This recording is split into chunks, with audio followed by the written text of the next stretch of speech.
Les défis de Lisbonne sont communs à toutes les villes qui ont du succès et qui attirent de la population.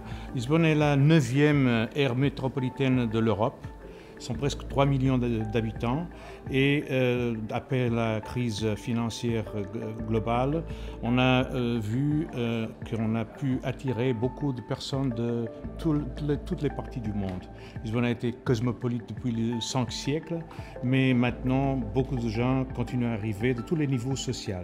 Et donc les problèmes de logement en première place, c'est le plus important dans ce moment ici, mais aussi problèmes d'intégration de différentes nationalités. On a des écoles dans l'aire métropolitaine où on a des dizaines de nationalités, des enfants qui parlent beaucoup de langues différentes. C'est un grand effort pour les écoles, c'est un effort aussi pour les services de santé. Donc ce sont des problèmes de croissance, mais je dirais ce sont les bons problèmes, ce sont les problèmes d'une ville qui a du futur et la capacité d'attirer les gens, du talent de tout le monde.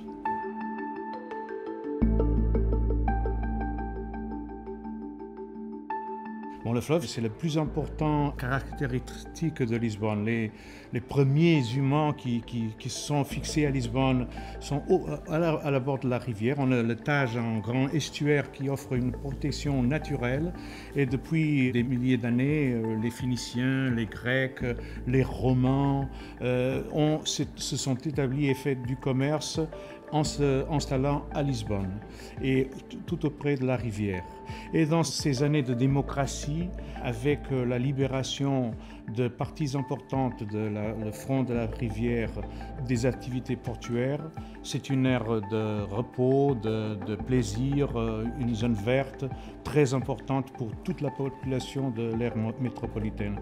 Donc il n'y a pas de Lisbonne sans la rivière, je ne peux pas même concevoir cette question.